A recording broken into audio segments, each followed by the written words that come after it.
आज भजन संहिता 43वां अध्याय है। आज का यह मुख्य भाग उस मसीहा यीशु के बारे में बात करता है जो क्रूस की पीड़ा के बीच भी परमेश्वर की उद्धार की वाचा पर अंत तक भरोसा रखते हैं। उस मसीहा यीशु के बारे में बात करता है जो परमेश्वर की ज्योति और सत्य के द्वारा परमेश्वर की उपस्थिति में प्रवेश करने की लालसा रखते हैं और अंतिम पुनरुत्थान की विजय का निश्चय रखने वाले मसीहा यीशु की स्तुति के बारे में बात करता है। तो फिर यह हमसे क्या कह रहा है? आज हम इस पर विचार करेंगे और अनुग्रह प्राप्त करेंगे। सबसे पहले आज का मुख्य भाग उस मसीहा यीशु के बारे में बात करता है जो क्रूस की पीड़ा के बीच भी परमेश्वर की उद्धार की वाचा पर अंत तक भरोसा रखते हैं। आज के मुख्य भाग भजन संहिता 43वें अध्याय के पद 1 से 2 में, हे परमेश्वर मेरा न्याय कर और एक निर्दयी जाति के विरुद्ध मेरा मुकदमा लड़, मुझे धोखेबाज और अन्यायी मनुष्य से बचा। क्योंकि तू मेरा सामर्थ्य देने वाला परमेश्वर है तो तूने मुझे क्यों त्याग दिया है? मैं शत्रुओं के अंधेर के कारण क्यों शोक करते हुए फिरता हूँ, ऐसा कहा गया है। हे परमेश्वर मेरा न्याय कर और एक निर्दयी जाति के विरुद्ध मेरा मुकदमा लड़, मुझे धोखेबाज और अन्यायी मनुष्य से बचा। आज का मुख्य भाग भजन संहिता 43वां अध्याय पिछले भजन संहिता 42 के साथ एक निरंतर भजन के रूप में या एक जुड़वां भजन के रूप में कई विद्वानों द्वारा देखा जाता है। ये दोनों भजन उसी पुनरावृत्ति वाले गीत अर्थात हे मेरे प्राण तू क्यों उदास है और क्यों मेरे भीतर व्याकुल है, इस वाक्यांश को दोहराते हुए आत्मा की गहरी खामोशी के बीच भी परमेश्वर की ओर देखने वाले मसीहा यीशु के विश्वास का गान गाते हैं। इसलिए आज के मुख्य भाग को भी क्रूस के दुखभोग की पराकाष्ठा के बीच अर्पित की गई मसीहा यीशु की मर्मस्पर्शी और आश्वस्त प्रार्थना के रूप में समझा जा सकता है। यहाँ न्याय कर एक न्यायिक अभिव्यक्ति है जिसमें यह विनती की जाती है कि परमेश्वर न्यायाधीश बने और एक धर्मी फैसला सुनाए। यह इस बात का फैसला सुनाने का अनुरोध है कि मसीहा यीशु द्वारा उठाया जाने वाला प्रायश्चित का क्रूस का दुखभोग अनंत काल से पहले परमेश्वर के साथ बांधी गई उद्धार की वाचा के अनुसार है। इसका क्या अर्थ है? यह यीशु द्वारा क्रूस उठाने की पूरी प्रक्रिया को एक विशाल आध्यात्मिक अदालत के रूप में चित्रित करता है। इस अदालत में मुख्य रूप से 3 शक्तियां प्रकट होती हैं। पहला, वादी के रूप में वे संसार और शैतान की शक्तियां हैं जो क्रूस के नीचे यीशु का मजाक उड़ाती हैं। वे लगातार यह कहकर दोष लगाती और इल्जाम लगाती हैं, यदि तू परमेश्वर का पुत्र है तो इस प्रकार असहाय होकर क्यों मर रहा है? क्यों परमेश्वर तेरी सुध नहीं ले रहा और तुझसे मुंह फेरे हुए है? तू परमेश्वर की निंदा करने वाला धार्मिक ठग और अधर्मियों का सरगना है। दूसरा, प्रतिवादी के रूप में मसीहा यीशु हैं जिन्होंने मानवजाति के सभी पापों को अपने ऊपर उठाकर क्रूस पर प्राण दिए। बेशक संसार की दृष्टि में यीशु क्रूस पर लटके हुए और लहू बहाकर मरते हुए एक भयानक पापी जैसे दिखाई देते हैं, लेकिन वास्तव में वे ऐसे व्यक्ति हैं जो परमेश्वर की इच्छा को पूरी तरह से पूरा कर रहे हैं। तीसरा, न्यायाधीश के रूप में पिता परमेश्वर हैं जो इस सारी परिस्थिति को न्याय के साथ देख रहे हैं और सच्चा फैसला सुनाने वाले हैं। तो क्या संसार और शैतान की शक्तियां, जैसा कि पहले बताया गया है, यीशु की निंदा करती हैं और उनका मजाक उड़ाती हैं? फिर भी इसके उत्तर में यीशु यह दावा कर रहे हैं कि नहीं, मैं जो यह कष्ट सह रहा हूं वह मेरे अपने पापों की सजा नहीं है, बल्कि उद्धार की वाचा को पूरा करने की एक अनिवार्य प्रक्रिया है। अर्थात यीशु स्वयं पापी होने के कारण क्रूस पर नहीं लटके, बल्कि मानवजाति के पापों का प्रायश्चित करने के लिए अनंत काल से पहले बांधी गई उद्धार की वाचा को पूरा करने के लिए ऐसा कर रहे थे। इसलिए यह अनुरोध है कि परमेश्वर स्वयं इसकी गवाही दें और यीशु के अपने मिशन का बचाव करें। इसके अलावा यहाँ निर्दयी जाति और धोखेबाज और अन्यायी मनुष्य उन सभी अविश्वास की शक्तियों का सामूहिक नाम है जो परमेश्वर के उद्धार के कार्य की उपेक्षा करती हैं और मसीहा यीशु का विरोध करती हैं। अर्थात यह उन लोगों के स्वरूप को हूबहू दर्शाता है जिन्होंने झूठे गवाह खड़े किए और तरह तरह के षड्यंत्रों और चालबाजियों से यीशु को क्रूस पर कील से जड़ दिया। साथ ही यहाँ मेरा मुकदमा का अर्थ मेरे विरुद्ध मुकदमा है जो शैतान की शक्तियों की दुर्भावनापूर्ण निंदा और कानूनी इल्जाम को दर्शाता है जो चिल्लाती हैं, तेरा परमेश्वर कहाँ है? यदि तू परमेश्वर का पुत्र है तो क्रूस से उतरकर दिखा। इसलिए यहाँ मेरा मुकदमा लड़ और विवाद कर का अर्थ यह है कि उनके दावे और यीशु के अपने दावे नहीं। यह प्रायश्चित के कार्य की एक अनिवार्य प्रक्रिया है। इन दोनों में से वास्तव में क्या सत्य है और वास्तव में किसकी बात सही है, इसका निर्णय परमेश्वर स्वयं करें।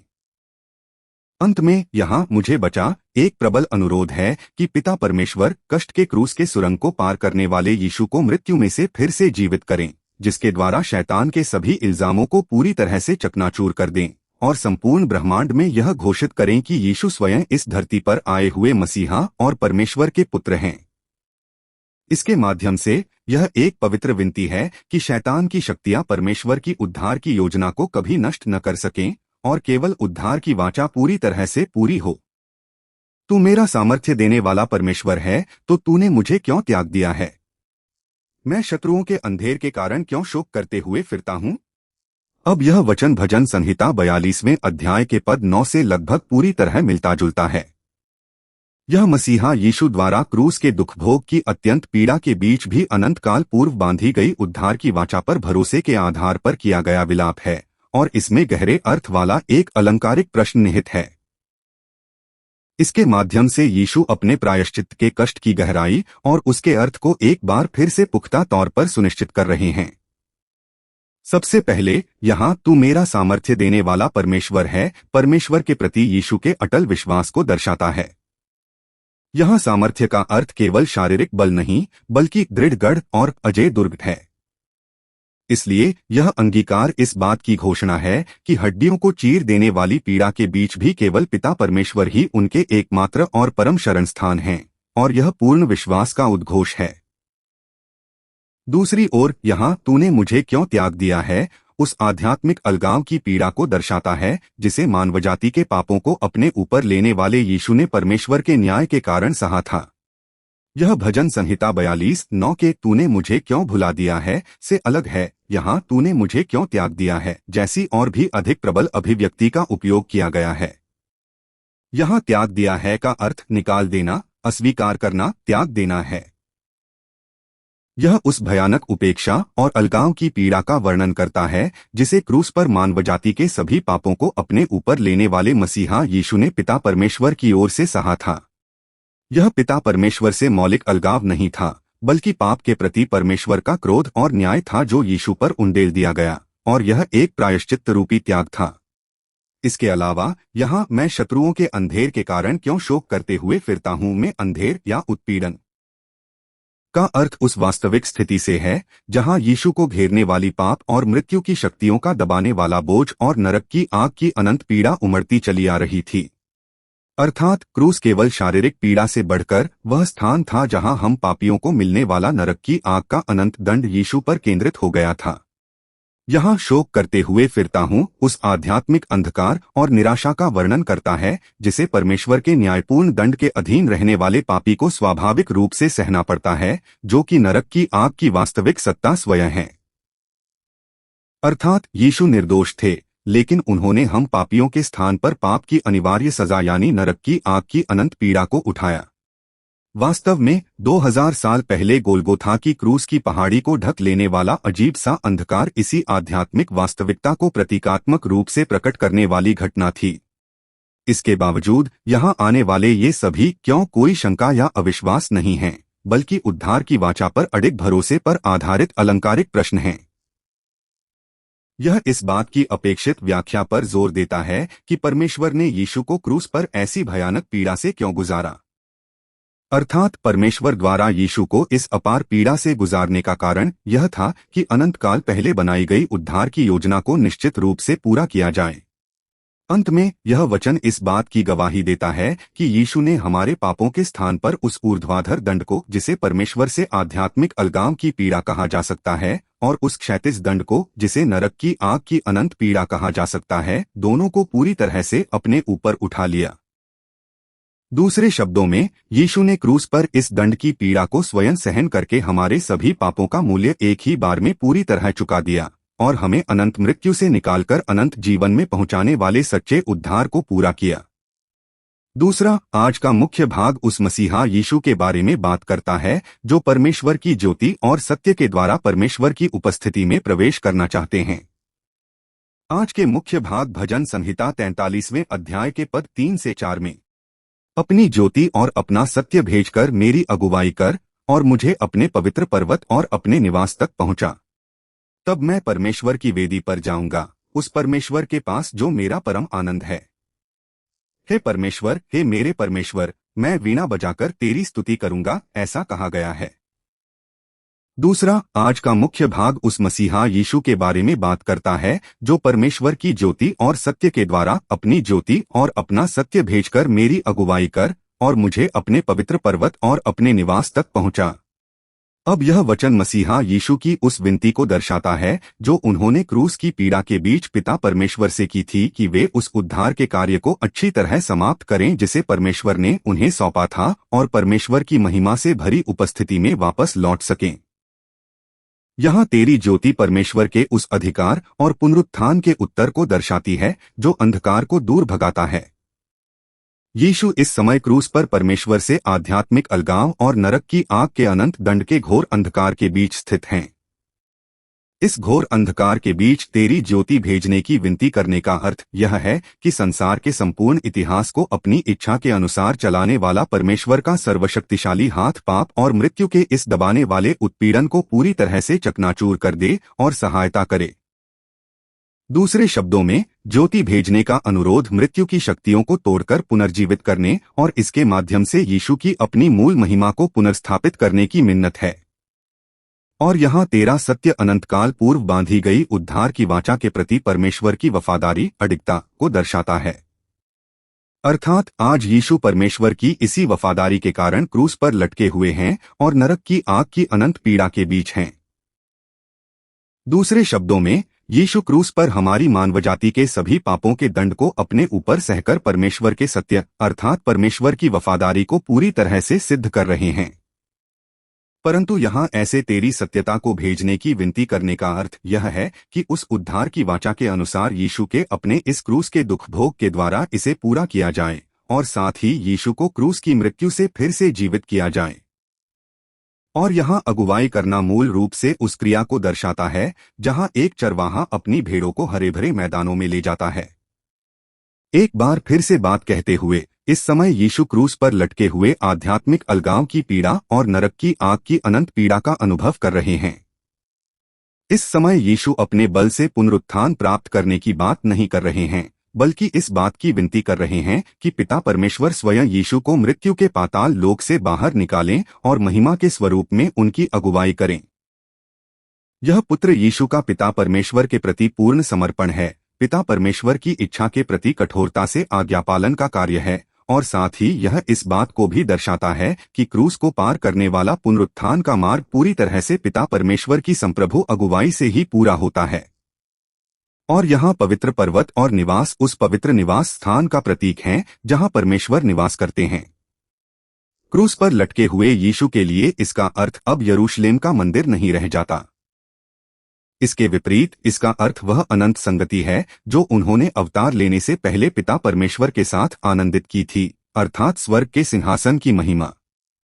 अर्थात यीशु इस समय इस धरती पर क्रूस की मर्मस्पर्शी पीड़ा के बीच हैं, लेकिन अब वे अपनी दृष्टि को मोड़कर स्वर्ग के पवित्र पर्वत और निवास अर्थात परमेश्वर की पवित्र उपस्थिति पर स्थिर कर रहे हैं। वे इस बात को अच्छी तरह से समझ रहे हैं कि क्रूस की मृत्यु यीशु के कार्य की अंतिम मंजिल नहीं है, बल्कि पुनरुत्थान और स्वर्गारोहण करके परमेश्वर के सिंहासन की दाहिने ओर विराजमान होने तथा महिमा की उपस्थिति में प्रवेश करने की प्रक्रिया है। इसलिए यह प्रार्थना केवल प्रार्थना का अनुरोध नहीं है, बल्कि यह भविष्यवाणुक रूप से उस विजय की यात्रा की घोषणा करती है जिसे क्रूस पर लटके हुए यीशु मृत्यु को पार करके परमेश्वर की महिमापूर्ण उपस्थिति में लौटते हुए पूरी करते हैं। तब मैं परमेश्वर की वेदी पर जाऊंगा, उस परमेश्वर के पास जो मेरा परम आनंद है। हे परमेश्वर, हे मेरे परमेश्वर, मैं वीणा बजाकर तेरी स्तुति करूंगा। यह वचन उस दृश्य की भविष्यवाणुक घोषणा है जहां मसीहा यीशु क्रूस के दुख भोग की लंबी सुरंग को पार करके पुनरुत्थान और स्वर्गारोहण से गुजरते हुए पिता परमेश्वर की महिमा से भरी उपस्थिति में लौटते हैं जो विजय की वेदी है। यहाँ परमेश्वर की वेदी प्राथमिक रूप से उस वेदी को इंगित करती है जहाँ बलि चढ़ाई जाती है और यीशु के लिए इसमें उस क्रूस का अर्थ शामिल है जहां वे अपने शरीर को एक ही बार में प्रायश्चित की बलि के रूप में अर्पित कर रहे हैं। और यहाँ जाऊंगा का अर्थ केवल सैर करना नहीं है, बल्कि महायाजक के अधिकार के साथ परमेश्वर की उपस्थिति के सामने प्रवेश करना है। यह उस स्वरूप को दर्शाता है जहां यीशु बलि के रूप में चढ़ाए जाने की निष्क्रिय अवस्था से आगे बढ़कर अपने लोगों के पापों का प्रायश्चित करने वाले महायाजक के अधिकार के साथ परमेश्वर के सामने खड़े होते हैं। अर्थात यीशु ने क्रूस पर स्वयं को बलि के रूप में अर्पित करके एक ही बार की वह बलि पूरी कर दी जिसके बाद किसी अन्य बलि की आवश्यकता नहीं रह जाती। यह इब्रानियों 9:12 के उस वचन के समान है जिसमें कहा गया है, और न बकरों और बछड़ों के लहू के द्वारा पर अपने ही लहू के द्वारा एक ही बार पवित्र स्थान में प्रवेश किया और अनंत छुटकारा प्राप्त किया। और यह इब्रानियों 10:12 के उस वचन के भी समान है, परंतु इसने पापों के लिए एक ही सदा के लिए बलिदान चढ़ाकर परमेश्वर की दाहिने ओर बैठ गया। अर्थात यीशु ने क्रूस पर स्वयं को एक ही बार अर्पित करके सभी बलिविधानों को पूरा कर दिया और अब पुनरुत्थान और स्वर्गारोहण के द्वारा अनंत महायाजक के रूप में परमेश्वर की अनंत उपस्थिति के भीतर प्रवेश कर रहे हैं। और यहाँ परम आनंद, परम सुख उस अनंत दिव्य आनंद को इंगित करता है जो पिता परमेश्वर और पुत्र यीशु के बीच विद्यमान था। अर्थात यीशु ने क्रूस पर उस अपार आध्यात्मिक अलगाव की पीड़ा को सहा जहाँ परमेश्वर का मुख छिप गया था और नरक की आग की पीड़ा को भोगा, लेकिन उन्होंने उस पीड़ा के पार उस अनंत आनंद की महिमा को निहारा जिसे वे पिता परमेश्वर के साथ फिर से आनंदित करने वाले थे। यह इब्रानियों 12:2 के इस वचन के भी समान है। और उस आनंद के लिए जो उसके आगे धरा था, उसने लज्जा की कुछ चिंता न की, पर क्रूस का दुख सहा और परमेश्वर के सिंहासन की दाहिने ओर बैठ गया। अर्थात यीशु का परम आनंद क्रूस की पीड़ा से बचना नहीं था, बल्कि पिता परमेश्वर की इच्छा को पूरा करना और उस महिमा में प्रवेश करना था। इसी प्रकार यह पद अवतार लेने से पहले की असीम महिमा और संगति में फिर से प्रवेश करने की अनंत विजय की लालसा रखता है। इसके अलावा यहाँ बार बार पुकारना हे परमेश्वर, हे मेरे परमेश्वर संबंध के पूर्ण पुनरुद्धार को अर्थ देता है। यह इस बात को दर्शाता है कि वह संबंधगत घनिष्ठता जो क्रूस पर तूने मुझे क्यों त्याग दिया है कहकर टूट गई थी, पुनरुत्थान और स्वर्गारोहण के माध्यम से और भी अधिक घनिष्ठता से बहाल होगी। अंत में मैं वीणा बजाकर तेरी स्तुति करूंगा एक लक्षणात्मक अभिव्यक्ति है जो पुनरुत्थान और स्वर्गारोहण के बाद स्वर्ग के सिंहासन पर पूरे किए जाने वाले यीशु के त्रिविध सेवकाई के कार्य को सजीव रूप से चित्रित करती है। पहला, स्वर्गीय सेना का प्रतिनिधित्व करते हुए पिता परमेश्वर को अनंत आराधना का नेतृत्व करना, यह राजा के रूप में स्तुति है। दूसरा, क्रूस के प्रायश्चित के आधार पर आज भी हमारे लिए लगातार मध्यस्थता करना, यह महायाजक की सेवकाई है। और तीसरा, पवित्र आत्मा को भेजकर चुने हुए लोगों का उद्धार करना और इसके द्वारा पृथ्वी की कलीसिया की स्तुति को उत्पन्न करना, यह भविष्यवक्ता की सेवकाई है। अर्थात आज इस धरती के संतों द्वारा अर्पित की जाने वाली सभी आराधनाएं और स्तुतियां उस यीशु की स्तुति के गूंजते हुए स्वर हैं जो आज भी स्वर्ग के सिंहासन की दाहिने ओर बैठकर वीणा बजा रहे हैं, नहीं बल्कि जो हमारे मस्तक हैं, उनकी स्तुति शरीर रूपी कलीसिया के माध्यम से गूंजती हुई चारों ओर फैल रही है। अंत में यह वचन इस बात की गंभीर घोषणा करता है कि यीशु की क्रूस की पीड़ा की प्रार्थना पुनरुत्थान और स्वर्गारोहण के माध्यम से संपूर्ण ब्रह्मांडीय स्तुति और उद्धार की महिमा के रूप में पूरी तरह से पूरी होगी। अंत में आज का मुख्य भाग अंतिम पुनरुत्थान की विजय का निश्चय रखने वाले मसीहा यीशु की स्तुति के बारे में बात करता है। आज के मुख्य भाग भजन संहिता 43वें अध्याय के पद 5 में, हे मेरे प्राण तू क्यों उदास है और क्यों मेरे भीतर व्याकुल है। परमेश्वर की आशा रख, क्योंकि मैं फिर उसका धन्यवाद करूंगा जो मेरे मुख का उद्धार और मेरा परमेश्वर है, ऐसा कहा गया है। हे मेरे प्राण तू क्यों उदास है और क्यों मेरे भीतर व्याकुल है। परमेश्वर की आशा रख, क्योंकि मैं फिर उसका धन्यवाद करूंगा जो मेरे मुख का उद्धार और मेरा परमेश्वर है। अब यह वचन भजन संहिता 42 और 43 दोनों को समेटने वाले मसीहा यीशु की महान यात्रा को समाप्त करने वाला विजय का समापन शब्द है। यह उस यीशु द्वारा जिन्होंने क्रूस की अत्यंत गंभीर आध्यात्मिक अलगाव की पीड़ा और नरक की आग की अनंत पीड़ा को पार कर लिया है, महिमा से भरे पुनरुत्थान और अनंत विजय का निश्चय करते हुए। नहीं, बल्कि निश्चय करने से बढ़कर इसे पहले ही पूरी हो चुकी वास्तविकता के रूप में पुख्ता करते हुए अपनी ही आत्मा के प्रति घोषित किया जाने वाला अंतिम विजय का गीत है। यहाँ है मेरे प्राण, तू क्यों उदास है और क्यों मेरे भीतर व्याकुल है। पिछले भजन संहिता 42 के पद 5 या 11 से अलग हटकर मसीहा यीशु द्वारा सहे गए प्रायश्चित के दुखों की लंबी कहानी का समापन कर रहा है। एक बार फिर से कह रहा हूँ, यहाँ उदासी और व्याकुलता अर्थात आत्मा का झुक जाना और उसमें उमड़ती हुई उथल पुथल, वह पाप का बोझ और न्याय का भय तथा आतंक है जिसे यीशु ने हमारी मानवजाति के पापों का भार अपने ऊपर लेकर महसूस किया था। फिर भी तीसरी बार दोहराया जाने वाला यह वचन अब पीड़ा के बीच का विलाप नहीं है, बल्कि इस बात की घोषणा करने वाला अतीत का स्मरण जैसा है कि यह सारा दुख अब समाप्त हो चुका है। अर्थात क्रूस की मृत्यु को पार कर चुके मसीहा यीशु अब स्वयं इस बात की सार्वजनिक घोषणा कर रहे हैं कि वे पुनरुत्थान की उस पूर्ण अवस्था में पहुंच चुके हैं जहां अब उन्हें अपराध बोध के भार से दबने या न्याय के भय और आतंक से उथल पुथल होने की कोई आवश्यकता नहीं है। नहीं, यह मसीहा यीशु के पिता परमेश्वर और उद्धार की वाचा के प्रति पूर्ण विश्वास को पुख्ता करता है।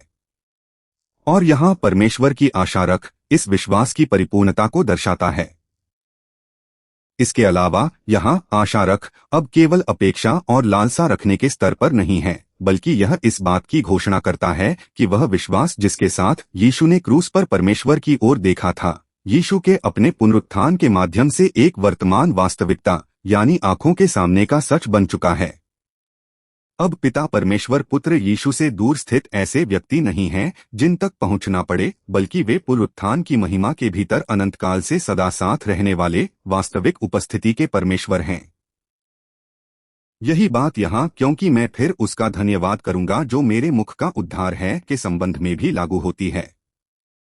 यह भी पहले से ही पूरे हो चुके पुनरुत्थान की महिमा और पूर्ण विजय की घोषणा करती है।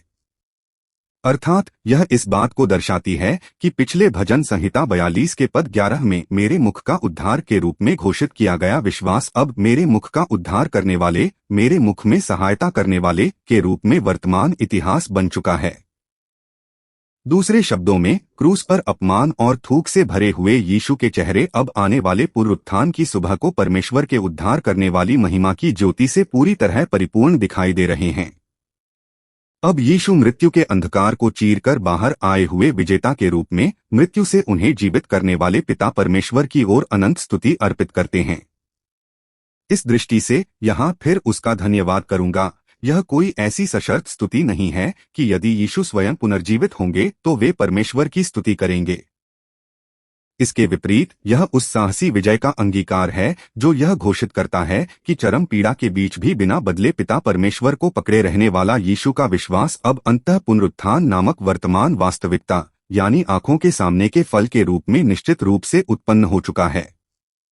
अंत में यह अंतिम पुनरावृत्ति वाला गीत भजन संहिता 42 और 43 दोनों को निष्कर्ष देने वाला समापन शब्द भी है और मसीहा यीशु की इस बात की अटूट विश्वास की घोषणा भी है कि क्रूस पर किया गया विलाप अंतः पुनरुत्थान की स्तुति में परिणत होगा। तदनुसार मैं परमेश्वर की वेदी पर जाऊंगा। हे प्रभु, आपका धन्यवाद, आपका आभार, हम आपसे प्रेम करते हैं।